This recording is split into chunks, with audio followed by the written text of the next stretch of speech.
जय श्री हरि।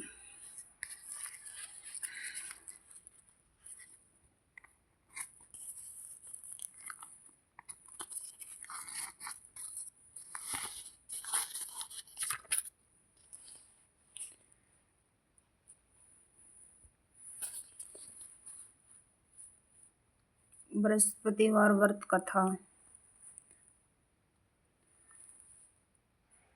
इस दिन बृहस्पतिश्वर महादेव जी की पूजा होती है। दिन में एक समय भोजन करें, पीले वस्त्र धारण करें। भोजन भी चने की दाल का होना चाहिए, नमक नहीं खाना चाहिए। पीले रंग का फूल, चने की दाल, पीले कपड़े तथा पीले चंदन से पूजा करनी चाहिए। पूजन के पश्चात कथा सुननी चाहिए। इस व्रत के करने से बृहस्पति जी अति प्रसन्न होते हैं तथा धन और विद्या का लाभ होता है। स्त्रियों के लिए व्रत अति आवश्यक है। इस व्रत में केले का पूजन होता है। बृहस्पतिवार व्रत पहली कथा। किसी गांव में एक साहूकार रहता था, जिसके घर में अन्न, वस्त्र और धन किसी की कोई कमी नहीं थी। परंतु उसकी स्त्री बहुत ही कृपण थी, किसी भिक्षार्थी को कुछ नहीं देती। सारे दिन घर के कामकाज में लगी रहती। एक समय एक साधु महात्मा बृहस्पतिवार के दिन उसके द्वार पर आए और भिक्षा की याचना की। स्त्री उस समय घर के आंगन को लिप रही थी। इस कारण साधु महाराज से कहने लगी कि इस समय तो मैं घर लिप रही हूँ, आपको कुछ नहीं दे सकती, फिर किसी अवकाश के समय आना। साधु महात्मा खाली हाथ चले गए। कुछ दिन के पश्चात वही साधु महाराज आए, उसी तरह भिक्षा मांगी। साहूकार ने उस समय लड़के को खिला रही थी। कहने लगी, महाराज मैं क्या करूं, अवकाश नहीं है, इसलिए आपको भिक्षा नहीं दे सकती। तीसरी बार महात्मा आए तो उसने उन्हें उसी तरह से टालना चाहा, परंतु महात्मा जी कहने लगे, यदि तुमको बिल्कुल ही अवकाश हो जाए तो मुझको भिक्षा दोगी। साहूकार ने कहने लगी, हाँ महाराज, यदि ऐसा हो जाए तो आपकी बड़ी कृपा होगी। साधु महात्मा जी कहने लगे कि अच्छा, मैं एक उपाय बताता हूँ। तुम बृहस्पतिवार को दिन चढ़ने पर उठो और सारे घर में झाड़ू लगाकर कूड़ा एक कोने में जमा करके रख दो। घर में चौका इत्यादि मत लगाओ। फिर स्नान आदि करके घर वालों से कह दो उस दिन सब हजामत अवश्य बनवाए। रसोई बनाकर चूल्हे के पीछे रखा करो, सामने कभी न रखो। सायंकाल को अंधेरा होने के बाद दीपक जलाया करो। तथा बृहस्पतिवार को पीले वस्त्र मत धारण करो, न पीले रंग की चीजों का भोजन करो। यदि ऐसा करोगी तो तुमको घर का कोई काम नहीं करना पड़ेगा। साहूकारणी ने ऐसा ही किया। बृहस्पतिवार को दिन चढ़े उठी, झाड़ू लगाकर कूड़े को घर में जमा कर दिया। पुरुषों ने हजामत बनवाई, भोजन बनवाकर चूल्हे के पीछे रखा। वह सब बृहस्पतिवारों को ऐसा ही करती रही। अब कुछ समय बाद उसके घर में खाने को दाना न रहा। थोड़े दिनों में महात्मा फिर आए और भिक्षा मांगी, परंतु सेठानी ने कहा, महाराज मेरे घर में खाने को अन्न नहीं है, आपको क्या दे सकते हूँ। तब महात्मा ने कहा, जब तुम्हारे घर में सब कुछ था तब भी तुम कुछ नहीं देती थी, अब पूरा पूरा अवकाश है तब भी कुछ नहीं दे रही हो, तुम क्या चाहती हो वह कहो। तब सेठानी ने हाथ जोड़कर प्रार्थना की, महाराज अब कोई ऐसा उपाय बताओ कि मेरे पहले जैसा धन धान्य हो जाए। अब मैं प्रतिज्ञा करती हूँ, अवश्य मैं जैसा आप कहेंगे वैसा ही करूँगी। तो महात्मा जी ने कहा, बृहस्पतिवार को प्रातःकाल उठकर स्नान आदि से निर्वत हो घर को गौ के गोबर से लीपो तथा घर के पुरुष हजामत न बनवाए। भूखों को अन्न जल देती रहा करो। ठीक सायंकाल दीपक जलाओ। यदि ऐसा करोगी तो तुम्हारी सब मनोकामना भगवान बृहस्पति जी की कृपा से पूर्ण होगी। सेठानी ने ऐसा ही किया और उसके घर में धन धान्य वैसा हो गया जैसा कि पहले था। इस प्रकार भगवान बृहस्पति जी की कृपा से अनेक प्रकार के सुख भोगकर दीर्घकाल तक जीवित रही। बृहस्पतिवार व्रत की दूसरी कथा। एक दिन इंद्र बड़े अहंकार से अपने सिंहासन पर बैठे थे और बहुत से देवता, ऋषि, गंधर्व, किन्नर आदि सभा में उपस्थित थे। जिस समय बृहस्पति जी वहां पर आए तो सब उनके सम्मान के लिए खड़े हुए, परंतु इंद्र गर्व के मारा खड़ा न हुआ। बृहस्पति जी अपना अनादर समझते वहां से उठकर चले गए।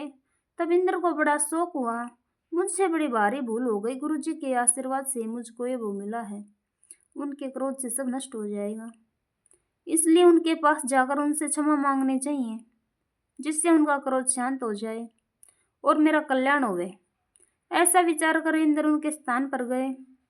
जब बृहस्पति जी ने अपने योग बल से जान लिया कि इंद्र क्षमा मांगने के लिए यहाँ आ रहा है, तब क्रोध दोष उससे भेंट करना उचित न समझकर अंतर ध्यान हो गए। जब इंद्र ने बृहस्पति जी को घर पर न देखा तब निराश होकर लौट आए। जब दैत्यों के राजा वरसुरमा को समाचार हुआ तो उसने अपने गुरु शुक्राचार्य की आज्ञा से इंद्रपुरी को चारों तरफ से घेर लिया। गुरु की कृपा न होने के कारण देवता हारने लगे। तब उन्होंने ब्रह्मा जी को विनयपूर्वक सब वृत्तांत सुनाया और कहा कि महाराज दैत्यों से किसी प्रकार बचाइए। तब ब्रह्मा जी कहने लगे, तुमने बड़ा अपराध किया जो गुरुदेव को क्रोधित कर दिया। अब तुम्हारा कल्याण इसी में हो सकता है। तवस्था ब्राह्मण के पुत्र विश्वरूपा को अपना पुरोहित बनाओ। यह वचन सुनते ही इंद्र तवस्था के पास आए और बड़े विनीत भाव से तवस्था से कहने लगे, आप हमारे पुरोहित बनिए जिससे हमारा कल्याण हो। तब तवस्था ने उत्तर दिया कि पुरोहित बनने से तपोबल घट जाता है, परंतु तुम बहुत विनती करते हो, इसलिए मेरा पुत्र विश्वरूपा पुरोहित बनकर तुम्हारी रक्षा करेगा। विश्वरूपा ने पिता की आज्ञा से पुरोहित बनकर ऐसा यत्न किया। इंद्र वर्षरूमा को युद्ध में जीत कर अपने इंद्रासन पर स्थित हुआ।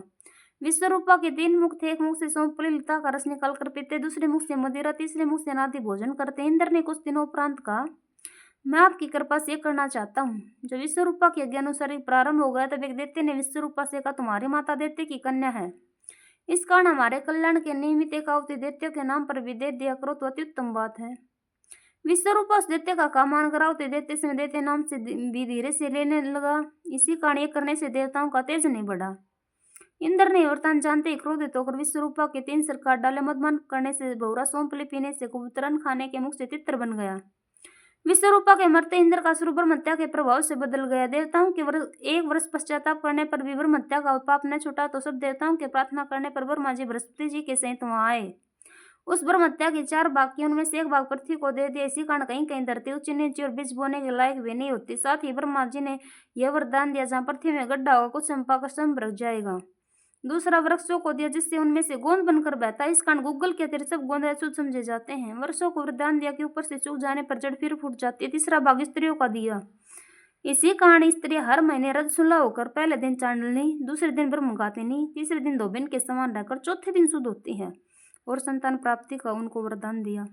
चौथा भाग जल को दिया जिससे फैन और शिवाल आदि जल के ऊपर आ जाते हैं। जल को वरदान मिला, जिस चीज में डाला जाएगा बोझ में बढ़ जाएगी।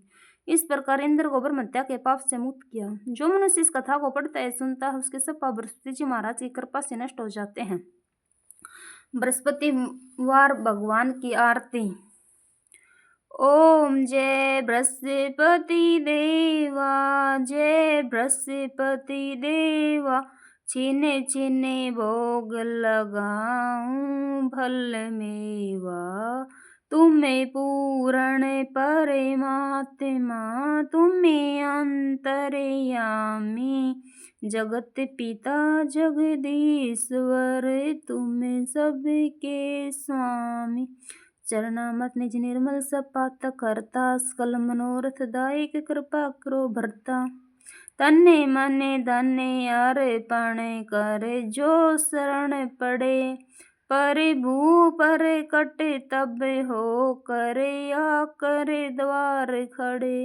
दीन दयाल दयानिधि भक्तन हितकारी, पाप दोष भरता भव बंधन हारी। सकल मनोरथ दायक संशय तारो, विश्व विकार मिटाओ संतन सुखकारी। जो कोई आरती त्रिप्रेम से हित गावे, ज्येष्ठ नंदन सो सो निश्चय पावे। ओम जय बृहस्पति देवा, जय जय हो श्री हरि। अगर ये वीडियो पसंद आए तो इससे भी अच्छी अच्छी और वीडियो आएंगी। चैनल को लाइक करो, सब्सक्राइब करो, शेयर करो। जय श्री हरि।